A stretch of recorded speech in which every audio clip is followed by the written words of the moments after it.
Aggressive ಆಗಿ ಏನಿಲ್ಲ, ನಾವು ಪ್ರೊಸೀಜರ್ ಫಾಲೋ ಮಾಡ್ತಾ ಇದೀವಿ ನಾವು ಅಷ್ಟೇನೆ.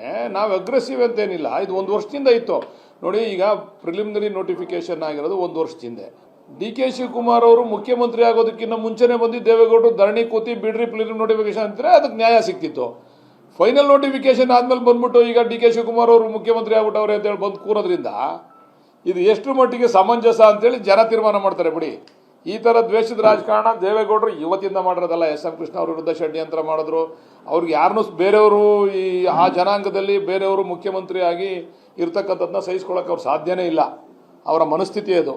ಅದರಿಂದ ಬಂದು ಅವರು ಧರಣಿ ಕೊಡ್ತೀವಿ ಅಂದ್ರೆ ನಾವೇನು ಮಾಡೋಕ್ಕಾಗ್ತದೆ? ಇಲ್ಲ, ಅಲ್ಲಿ ಬಂದಿದ್ರೆ ಅವ್ರನ್ನೂ ಮಾಡ್ತಿದ್ರೇನೋ. ಗಲಾಟೆಯಲ್ಲಿ ಬಂದು ಅವರು ಪರ್ಕೆ ಹಿಡ್ಕೊಂಡು ಚಪ್ಪಲಿ ಹಿಡ್ಕೊಂಡು ಬಂದಿದ್ರೆ ಅವ್ರನ್ನೂ ಮಾಡ್ತಿದ್ರು. ಅವ್ರೇನು ಹಿಡ್ಕೊಂಡು ಬಂದಿಲ್ವಲ್ಲ.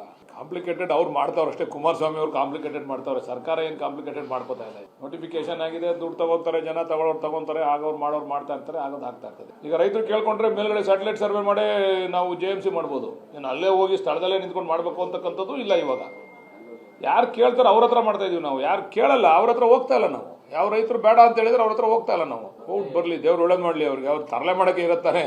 ಡಿ.ಕೆ. ಶಿವಕುಮಾರ್ ಅವ್ರ ಮೇಲೆ ತರಲೆ ಮಾಡೋಕ್ಕೆ ಇರೋದು ಅವ್ರು ಮಾಡಲಿ, ಏನು ತೊಂದರೆ ಇಲ್ಲ, ಓಟ್ ಬರಲಿ. ಅಗ್ರೆಸಿವ್ ಆಗಿ ಏನಿಲ್ಲ, ನಾವು ಪ್ರೊಸೀಜರ್ ಫಾಲೋ ಮಾಡ್ತಾ ಇದೀವಿ ನಾವು ಅಷ್ಟೇನೆ.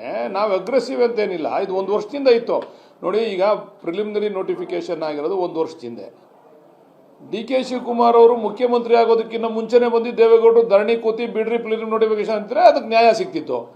ಫೈನಲ್ ನೋಟಿಫಿಕೇಶನ್ ಆದ್ಮೇಲೆ ಬಂದ್ಬಿಟ್ಟು ಈಗ ಡಿ.ಕೆ. ಶಿವಕುಮಾರ್ ಅವರು ಮುಖ್ಯಮಂತ್ರಿ ಆಗ್ಬಿಟ್ಟವ್ರೆ ಅಂತೇಳಿ ಬಂದು ಕೂರೋದ್ರಿಂದ ಇದು ಎಷ್ಟು ಮಟ್ಟಿಗೆ ಸಮಂಜಸ ಅಂತೇಳಿ ಜನ ತೀರ್ಮಾನ ಮಾಡ್ತಾರೆ ಬಿಡಿ. ಈ ಥರ ದ್ವೇಷದ ರಾಜಕಾರಣ ದೇವೇಗೌಡರು ಇವತ್ತಿಂದ ಮಾಡಿರೋದಲ್ಲ. ಎಸ್ ಎಂ ಕೃಷ್ಣ ಅವ್ರ ವಿರುದ್ಧ ಷಡ್ಯಂತ್ರ ಮಾಡಿದ್ರು. ಅವ್ರಿಗೆ ಯಾರನ್ನೂ ಬೇರೆಯವರು ಆ ಜನಾಂಗದಲ್ಲಿ ಬೇರೆಯವರು ಮುಖ್ಯಮಂತ್ರಿ ಆಗಿ ಇರ್ತಕ್ಕಂಥದ್ದನ್ನ ಸಹಿಸ್ಕೊಳ್ಳೋಕೆ ಅವ್ರು ಸಾಧ್ಯನೇ ಇಲ್ಲ. ಅವರ ಮನಸ್ಥಿತಿ ಅದು. ಅದರಿಂದ ಬಂದು ಅವರು ಧರಣಿ ಕೊಡ್ತೀವಿ ಅಂದ್ರೆ ನಾವೇನು ಮಾಡೋಕ್ಕಾಗ್ತದೆ?